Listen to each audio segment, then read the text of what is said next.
Takbir. Walillahi alhamd. Masya Allah, dosa Iromat mungkin hal itu yang kami asal orang kalau tidak dilakukan ada sih. Jangan jadi bagaimana dia mungkin nama ini bisa dilakukan ada sih. Ini satu yang berada di bawah. Nanti saat kita berada di sini, sebentar kamu orang itu akan betul-betul Asuman Syekh Anwar gara-gara keakhiran Syekh Anwar Yusuf Faridata al-Mashkura Wallahu Takbir. Takbir. Alhamdulillah Rabbil Alamin. والعقبة للمتقين ولا عدوان إلا على الظالمين وصلى الله على سيدنا محمد وعلى آله وصحبه أجمعين. السلام عليكم ورحمة الله وبركاته. وعليكم السلام ورحمة الله وبركاته. بكلام بركيز الأسماء إن شاء الله خيرنا. جاءت شيخ زينا شيخ أسد مومغتما Aduna buku rasa buku, buku berarti buku apa? Buku berarti, buku ini tu berarti buku apa? Berarti, musa semakan lahu, ali musa apa? Bukan itu berarti dia yang orang kita mulai. Tapi jadi, ali musa apa berarti? Ajar kita berarti orang kita sekarang. Impian, kata dulu, Rabu dulu. Namanya ini lah, namanya matahari sana, namanya matahari sana. Dulu masa tu dia ada sesuatu, dia ada orang dia punya orang dia orang orang. Kisi tiang tulah, kamu kene afi Saudi afi dia ada. Kisi tiga deh Shivaya. Shivaya itu itu. Apa jangan kerja?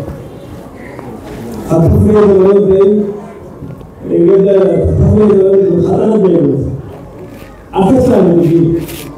Walau bukan itu kan kerja dari itu. Hati itu orang terserah orang kus namun bukan lagi itu. Mereka tahu itu. Innamal mu'minuna ikhwah dalam Islam. Itu mu'min itu boleh yani sawal kan negara itu.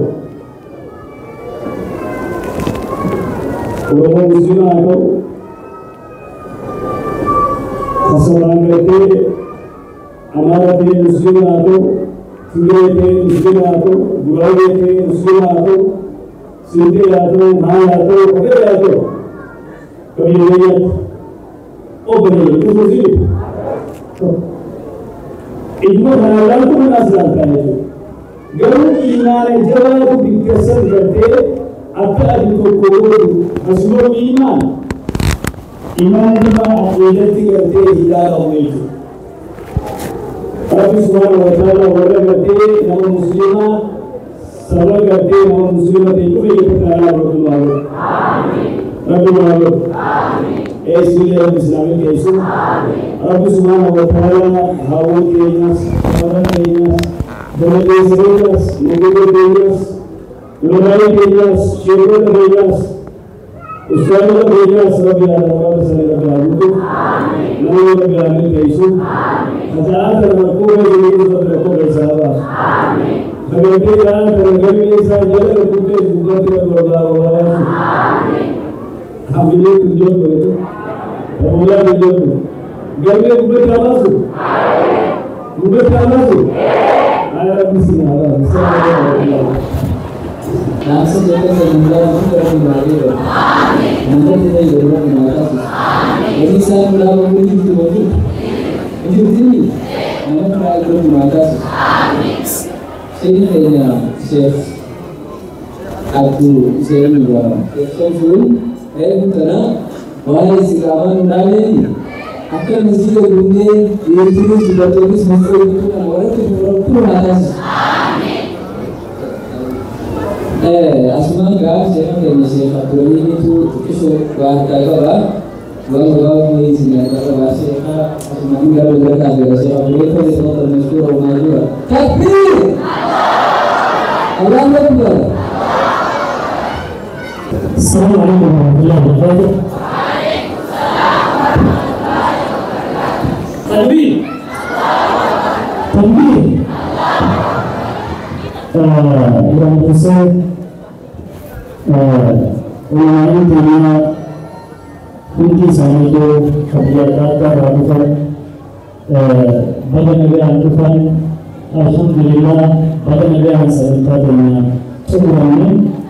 Aku berkata di pertama ini kami sebentar tanah, nah kami sebentar tanah buka di masjid Faisal Bukhara dan Jakarta.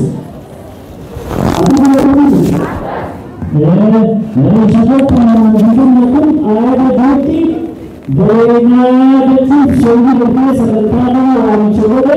Alhamdulillah, dengan teman-teman alhamdulillah. Alhamdulillah. Bagaimana dibawa? Ini masih boleh betul dengan orang bersama dia.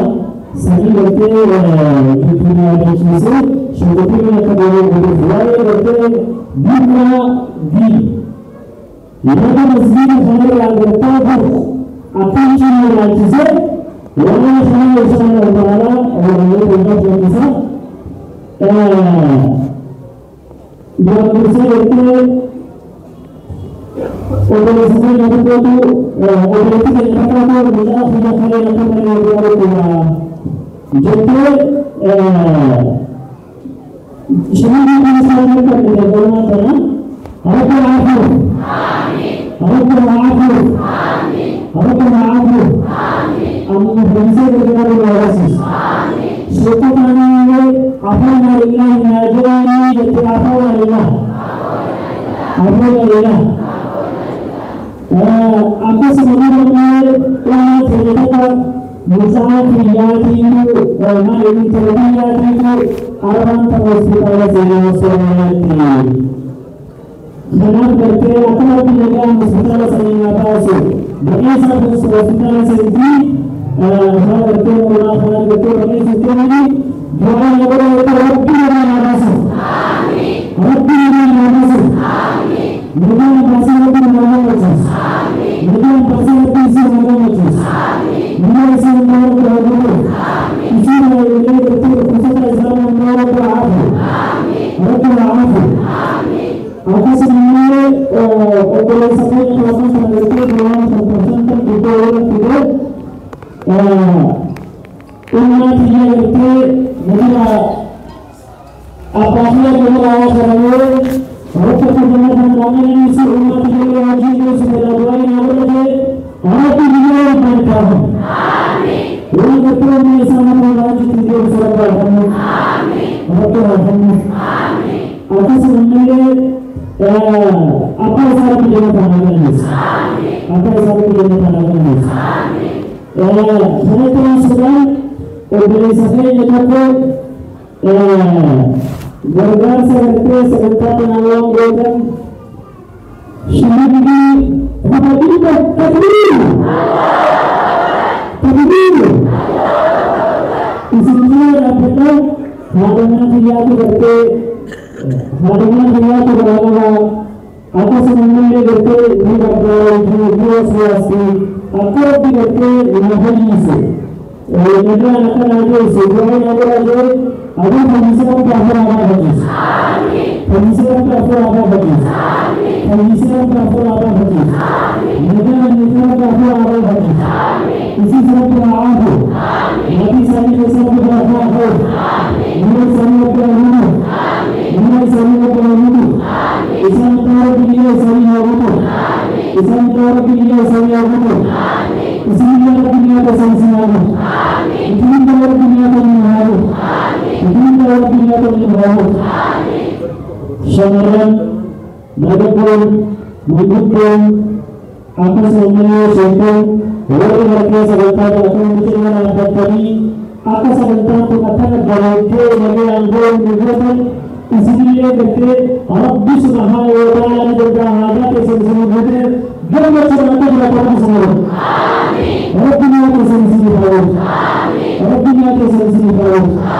Insyaallah taala orang tu hari berarti orang mula dapat umrah tu orang berarti security ke atas memang berarti orang syukur terjadi atas memahami baru orang berarti sebentar kabar itu berarti अच्छा व्यक्ति इंशाअल्लाह ताला थोड़े बाबुनियानिस बेतो करते आकाशी करते विचारा प्रदेश जगत आकाशी विचारा प्रदेश क्षेत्र विचारा प्रदेश मंदिर विचारा प्रदेश सर्वथा जानिया पत्तो